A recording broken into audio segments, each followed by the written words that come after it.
Prime Minister Modi is in Kanyakumari to mark the end of his poll campaign. He is meditating for 45 hours at the iconic Vivekananda Rock Memorial. This has taken the political arena by storm, with the opposition losing no time to trade barbs. The Congress has claimed that this is a violation of the Model Code of Conduct. The TMC has called it a political stunt, and the DMK has filed a complaint with the district collector. Amid all this, a 33-year-old photograph of a young Narendra Modi has emerged. He is at the very same iconic spot, that of the Vivekananda Rock Memorial. The photograph was clicked in 1991. Prime Minister Modi can be seen with veteran leader Murli Manohar Joshi as the BJP launched the Ekta Yatra. This was a pivotal moment in the Prime Minister's political journey and career, as well as that of the Bharatiya Janata Party. Now, as the BJP is returning with a clear majority and a mandate once again, it seems that what's transpiring now is a full circle moment for the Prime Minister. We'll talk about this and much more with our guest. Joining us on the show is Mr. Sumit Peer, senior political commentator, Dr. Amit Rai Jain, author and historian, also with us on the show, and Mr. Prakash Pandey, historian, also joins us on the program. Sumit, do you concur that this is perhaps, a pivotal moment for the Prime Minister as well? We have seen similar pictures of the Prime Minister also talking about abrogation of Article 370 in the 80s and 90s. That also came true. It was prophesied by him in those decades that it would come true. Similarly, this has a lot of meaning for the Prime Minister as well, regardless of what the opposition says. Vinny, thanks for having me on your show. If you look at this picture, which you have recently disclosed to the people, 1991. Who in 1991 could think that a 33-year-old man who is accompanying Murli Manohar Joshi ji will be Prime Minister Modi? Then there will be a phase, then there will be a cool-off period. And just to have a political gain, he will exactly choose a place and go there. The point I have been trying to make in all your debates is we need that Prime Minister Modi understands the relevance of this place, understands the mahatma of this place. That is why he is there. If it was political, then where does this picture come in? Now, don't tell me that he kind of planned it in 1991 कि मैं 2024 में क्या करूँगा. Well, even Congressies can say that. I won't be surprised. If tomorrow they go to the election commission and say, ये हमें साजिश पता लग गई क्या है? It was routed back in 1991. That is the he thought. Some astrologer told him. Then they will shoot themselves in the foot again. And thankfully they will do it again. The challenge here is we need the place is meant for the dhyana of the public good, is not for yourself. Place has a very strong relevance in Hindu Dharma because of the three oceans or the seas meeting each other. Place, the Shakti Srotam or the Shakti, the flow of energies in that place is entirely different, which is nowhere in India. And when Prime Minister Modi is going there, the only one thing or the one mantra in his head or in his mind is the good of the country as such, safety, security of the country, which includes the leaders of opposition and everybody. This is a movement which people who understand spirituality will relate to, and this is the movement which people who do not understand spirituality, who are Chunavi Hindus, who become Kashmiri Pandit Dattatreya Kol Brahman wearing a tribund and coat ke upar jhanyo, Rudraksh mala kurte ke upar, they will not understand it because they don't understand. They are only what you call election wale Hindu, photographic Hindus. Whenever there is a chunav, they will do temple hopping, they will try to become Hindus, so they will not understand. Anybody who's a siddha or who's a shakt, go and tell him, ask him, we need today, pick up a phone and ask him what is the relevance of Kanyakumari, and he will tell you what Prime Minister Modi is doing is not doing for himself, is doing for me and for my family and the people around us. This image and aura of Prime Minister Modi, where he is thinking of the collective good of the people of this country, where he is bringing to the front line what is the relevance of Kanyakumari, what is the relevance of Vivekananda Rock, why did Ma Parvati meditate there, why would Vivekananda ji go there, how is the Shivan Shaktism really combining there? These are the underlying theories, these are the underlying logics of the place, and when they become more and more prevalent, the people in the opposition get rattled because they think this is Hindu appeasement. No, it is not Hindu appeasement, it is somebody showing you a mirror, and you have to be blessed by the divine to be there. How could you imagine somebody who in his childhood used to sell tea on a railway platform has become what he is, and somebody who was born with a silver spoon in his mouth, Srimad Rahul Gandhi ji Maharaj, and he is what he is today. I mean, that is where the divine comes in. That is where the divine powers come in. That is where the Adi Shakti ka Ashirwad comes in. And being a Shakt and being a Shiv Bhakti beneath, this is exactly the place where he should go. And I've been always making this point, if you are rattled with the Prime Minister Modi and if you are not happy with what he is doing, there are so many places in India of equal relevance. What stops you to go and meditate there? You, and how many of them who are opposing Prime Minister Modi can go and do it for 45 hours. 4.5 घंटे वाला एक मिला दो. Forget 45 hours. Can somebody go and do it for 4.5 hours?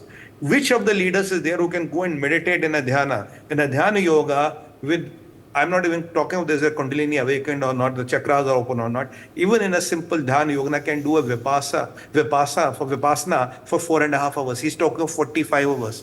2 दिन. 4.5 hours वाला कोई दिखा दो. So this, if you are into this practice, Vineet, it's a lot of perseverance, it's a lot of spirituality, it's a lot of endurance. You have to be trained, you have to have that mind, aura, body to handle this. And this is not a gimmickry, this is not a pizza eating competition there. How many of them can really go and do it for 4.5 hours? Forget 45 hours. So when a person is going for 45 hours, Vineet, if you want to do a photo op and all, you will go there for 10 minutes. Photo खिंचवाओगे और निकल जाओगे.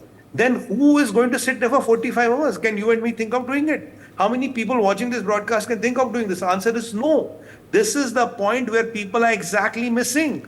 They're seeing the optics of the media coverage of it, but they're forgetting the 45 hours. Think. Can take, I don't know, even 40 leaders of Congress put together can do for 45 minutes, including Rahul Gandhi ji. So I'm not trying to, kind of humiliate or demean anybody. The point I'm trying to make is it is much beyond photo ops and cameras and politics and all. There needs to be a lot of adhyatam. There needs to be a lot of practice. There needs to be a lot of blessings from Shakti and Mahadev. Then only you will be able to do this. It is not gimmickry, Vineet. If it's a photo op, it can be done in 10 minutes and game over. Photo khich gaya, ghar ko niklo. It is not that. The people are forgetting that. And when people have that level of, spiritual awakening and all, Vineet, then whatever they say, it is called, forgetting the norm, it's called, there's one yoga called, whatever you say, as per that, Vak Yoga. Then as per Vak Yoga, whenever you say that comes true, it's a manifestation of the divine which comes into your language and your language becomes the reality. Now, these are all the people who believe in Dharma, who believe in spirituality and who understood what is the Hindu ethos all about. And people who don't believe in it, and possibly people who hardly are in India most of the times and they are roaming around the world. I don't know, you can understand whom I'm referring to. For them, it is very difficult for them to understand what this is all about, Vineet. मतलब वही वाली बात है ना, I cannot teach algebra to a kid who is going to a kindergarten. So this is algebra for them. So they will look at the book, they will cry at it, they will crib at it, but they will love to live with it.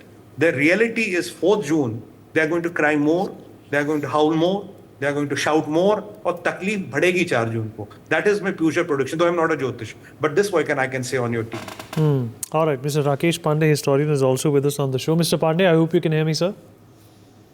Yes, I can hear you. Sir, in your opinion, what is the significance of the Prime Minister's presence in Kanyakumari at the Vivekananda Rock Memorial, and how does this also give us a sense that, regardless of who you are and what you do, going back to your roots is always important? Actually, what the Prime Minister Modi is doing is based on a belief that the cosmic energy, which is called Brahma Shakti, is there, which is present everywhere, but it is very much visible or it is very much effective at certain places.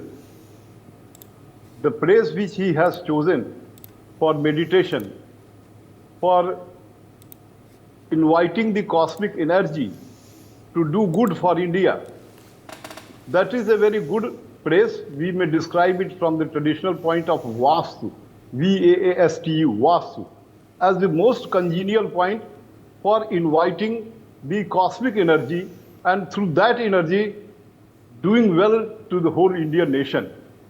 That very cosmic energy which is concentrated at the point where he is going to do, or he is going to do meditation, that has been concentrated on in Varanasi also. In Varanasi, Ganga ji moves in such a way and Shiv is there that whenever someone reaches Varanasi, one is filled with all cosmic energy, which is something like, you may say, the concentration of cosmic energy.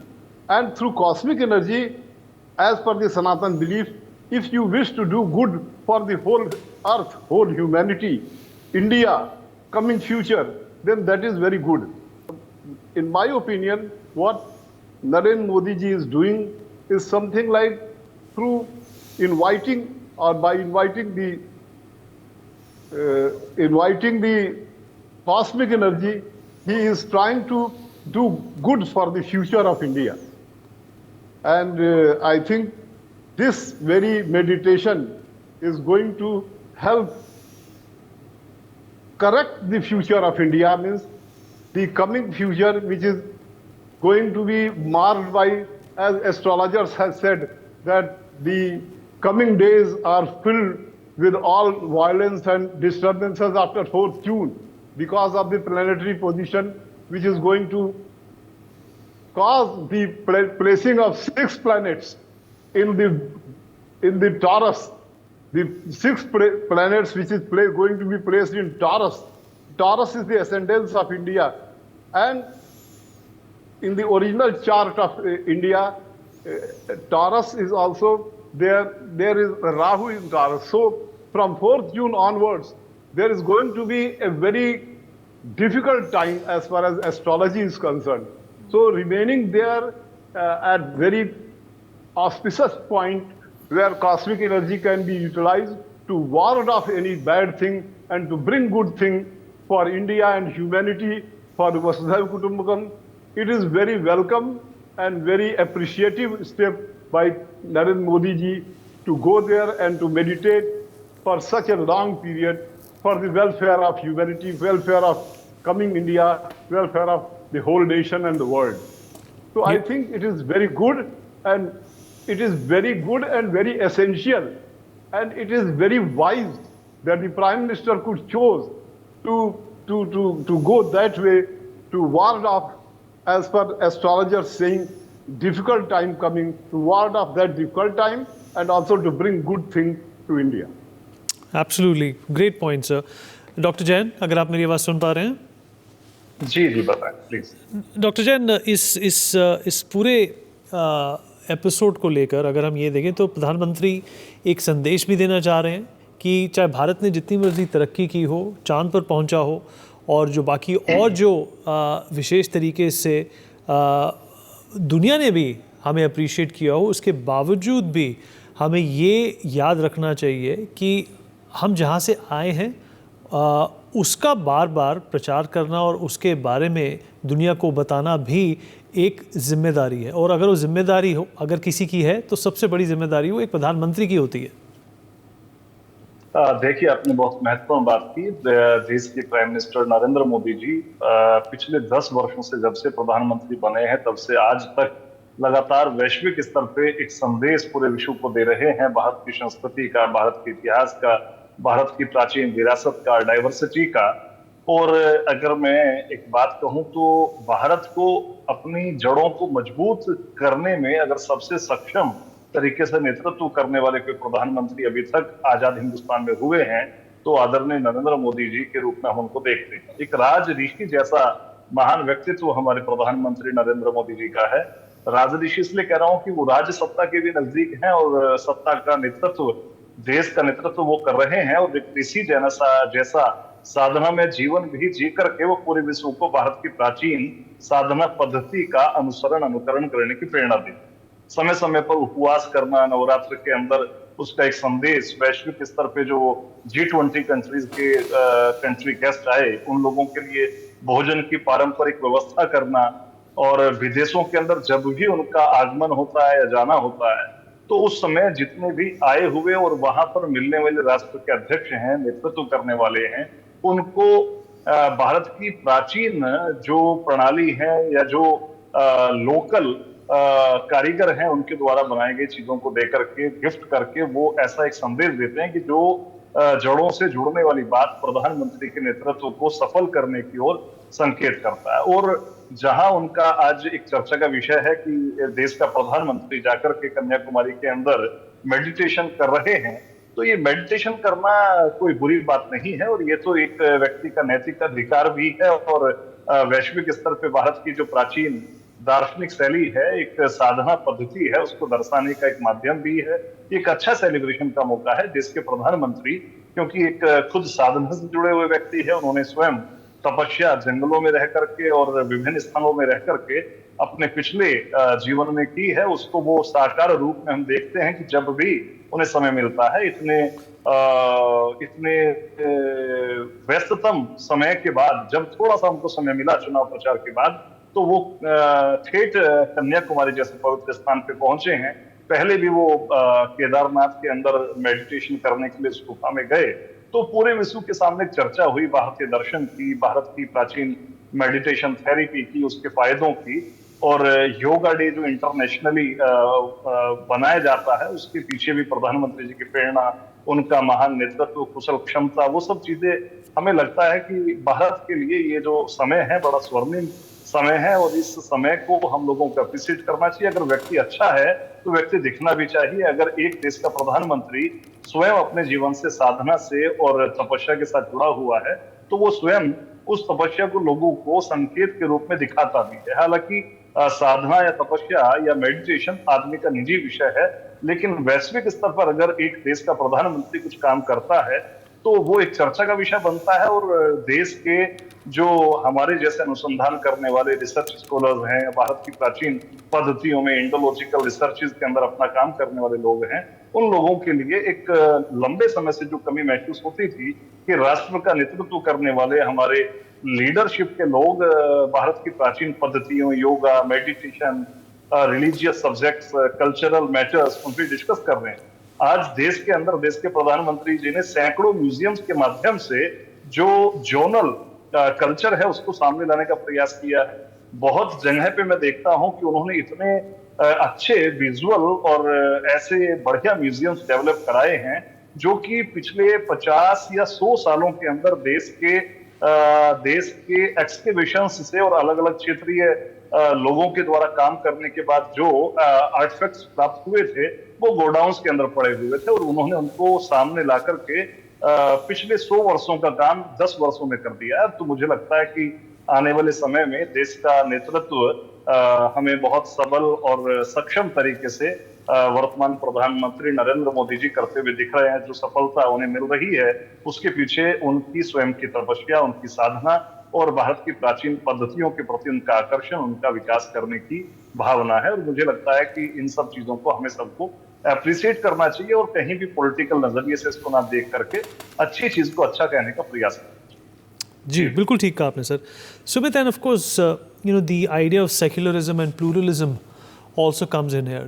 India is, of course, a nation which has always been lenient, accepting of others, inclusive of others, and that's why we've had, civilizations come and go. Some even stomped upon our liberties and took everything we had. But at the same time, reaching out to the depths of our historical essence and eminence is something which only somebody like Prime Minister Narendra Modi could understand. And this is obviously loaded and replete with religious overtones. Vineet, we are, as per science now, there is evidence. Now we are more than 1 lakh years old Dharma. If you look at the Abrahamic faiths, they are called panths because they are more over man religions. They can be traced to a man. We are more over an earth religion. So that's the first difference you have to understand here. Now, even we have got excavations in the world which go 60,000 years back and on.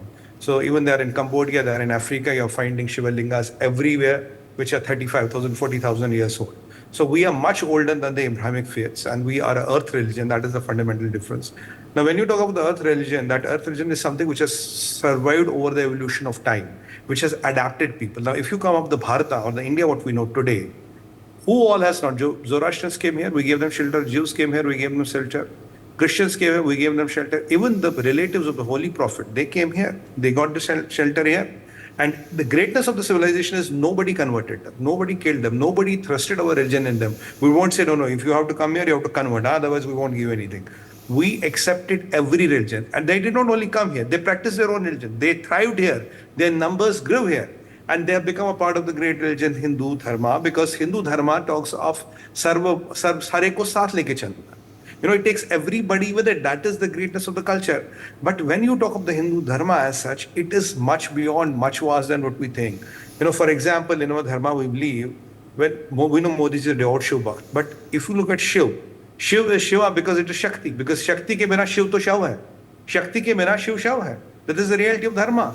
Now, if you have to, and Shakti is the mother goddess, or is the energy which does the sancharan, which runs the whole universe, what we see around. Everything is manifestation of Shakti. And Shiva is static, but Shakti is constantly evolving. Shakti is moving. So when you have to worship Shiva and Shakti together. Then there are forms of Shiva.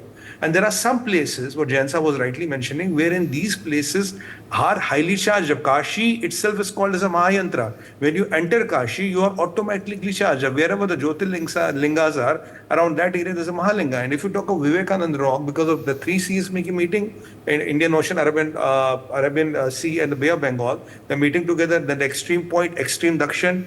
Then, and remember, Rameshwara, there's a Jyotirling. Who said the Rameshwara Jyotirling?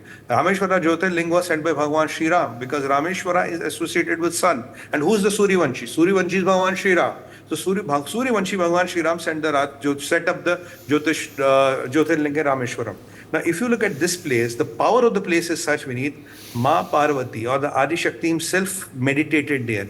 Vivekanandji, who was a very, very devout Shakt, very, very devout Shakt. His guru was Ramakrishna Paramahansaji, who was the number one, or the Bengali we call him Thakurji. He was the most powerful Kali Bhakta which planet Earth has ever seen. And people say that, or he claims that he has seen Ma Kali himself, which I think not more than 3-4 people in this world would have done so far.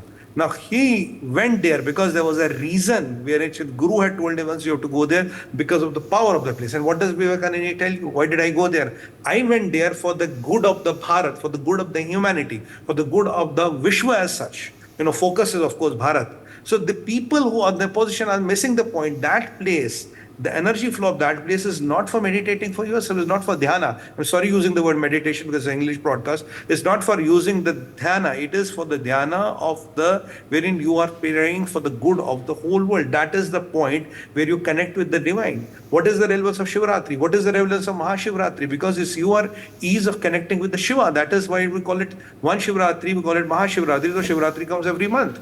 Now, if you look at the other forms of Shiva, like for example, Bhairava and all, Bhairava worship was pretty much happening in Kashmir. I mean, the greatest Bhairava upasaks have been Kashmiris. So from, what is the difference between the Shiv sadhana in Kashmir and in Tamil Nadu? It is the Bhairava and the form of Shiva. We worship Dakshinamurti in South. So again, these forms and manifestations are complex. And the person who's a Siddha, who's a Sadhak will know, he'll exactly choose this place. Unfortunately, the people in the opposition, they don't understand all this. I have seen people in a helicopter on Navratra eating machli, फिर कांटा फंस जाता है. And by the way, people are saying कि भाई हम शक्ति से लड़ने चले हैं. They don't understand. There are people who say कि मैं शक्ति से लड़ने चला हूँ. भैया आपको प्रभु शक्ति के क्रोध से बचाए. One of the form of Shakti is Ma Kali. I mean, it's just one of the form of Shakti. There are other 9-10 forms of Shakti. So I will only pray for their health and well-being because they even don't know what is Shiva and Shakti about. They don't know what is Bhairava and Bhairavi about. Right, Sumit, we've also run out of time. Would like to thank all our guests for being a part of this very intriguing conversation that we've just had with some learned people. We'll take a short break. We'll be right back.